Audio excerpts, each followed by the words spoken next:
দিনে 10 ঘন্টা পড়াশুনো করলেও কেউ টপার হয় না। টপার হওয়ার জন্য দরকার দুটো জিনিস।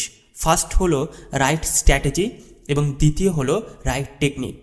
দেখা গেছে যে একটা ছাত্র সে 10 ঘন্টা পড়ছে এবং একটা ছাত্র মাত্র 2 ঘন্টা পড়ছে, কিন্তু তার থেকেও অনেক গুণ বেশি এবং ভালোভাবে পড়তে পারছে এবং মনেও রাখতে পারছে।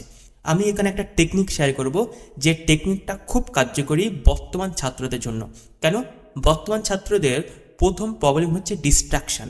সে হতে পারে মোবাইল ফোন বা হতে পারে অন্য কিছু, বাট এই ডিস্ট্রাকশানটা কন্ট্রোল করার জন্য এই টেকনিকটা সর্বশ্রেষ্ঠ।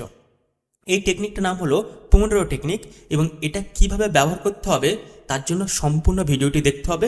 হয়তো প্রথম থেকেই ছেড়ে দিলে তুমি তোমার পড়াশোনার টপার্স হওয়ার রহস্য মিস করবে, তাই সম্পূর্ণ ভিডিওটি দেখো। আমাদের ব্রেন একটানা 10 ঘন্টা কাজ করতে পারে না। যে ছাত্রটা একটানা 2 ঘন্টা পড়ছে তার পড়াশোনা অনেক কম হয়ে যাচ্ছে। বলা হয় মাত্র 25 মিনিট পরে আমাদের ব্রেন জম্বি মোডে চলে আসে। জম্বি মোডটা কি? হয়তো তুমি পড়াশোনা করছো, লেখাও পড়ছো, কিন্তু সেগুলো আমাদের ব্রেন প্রসেসিং করছে না। তুমি যতক্ষণ পড়ো 25 মিনিটের পর থেকে সেই টাইমটা সম্পূর্ণ ইউজলেস হয়ে পড়ে। অর্থাৎ এখানে দেখা যায় যে ছাত্রটা 1 ঘন্টা পড়েছে, মাত্র প্রথম 25 মিনিট তার তথ্য ব্রেন মনে রাখতে পারছে, বাদবাকি তথ্য ব্রেন মনে রাখতে পারছে না। এই জম্বি মাইন্ডসেটটা কন্ট্রোল করার জন্যই আসে পোমোডোরো টেকনিক।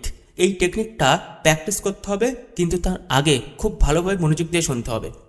তুমি পড়তে বসেছো, প্রথম স্টেপ হচ্ছে মোবাইল ফোনটা অন্য ঘরে রেখে আসতে, অর্থাৎ যেন আমাদের চোখের সামনে না থাকে। দ্বিতীয় স্টেপ হচ্ছে যদি সামনে পড়াশোনার টেবিল ক্লক থাকে, সেখানে 25 মিনিট বা 90 মিনিটের একটা টাইমার সেট করতে হবে। যেই 90 মিনিট বা 25 মিনিট টাইম হয়েছে তখনই উঠে গিয়ে একটু ব্রেক নিতে হবে, 5 মিনিট বা 10 মিনিটের ব্রেক, তারপরে পুনরায় আবার পড়াশোনাতে আসা। এখানে দেখা যায় যে পড়াশোনার কোয়ালিটি অনেক বেটার হয়। সবসময় একটা জিনিস মাথায় রাখবে যে কোয়ান্টিটির থেকে কোয়ালিটি ইমপ্রুভ। অর্থাৎ যদি একটা ছাত্র সে 2 ঘন্টা পড়েছে, সে যদি ভালোভাবে পড়তে পারে তাহলে সেই পড়াটা দীর্ঘদিন মনে রাখতে পারবে 10 ঘন্টা পড়ার থেকেও।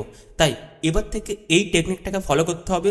ডিস্ট্রাকশন ফ্রি হয়ে এই টেকনিকটা যদি ফলো করতে পারো তাহলে তোমার পড়াশোনা এবং তোমার পড়াশোনার মধ্যে ব্যবহার করতে পারো, তাহলে হয়ে উঠবে তুমি টপার্স।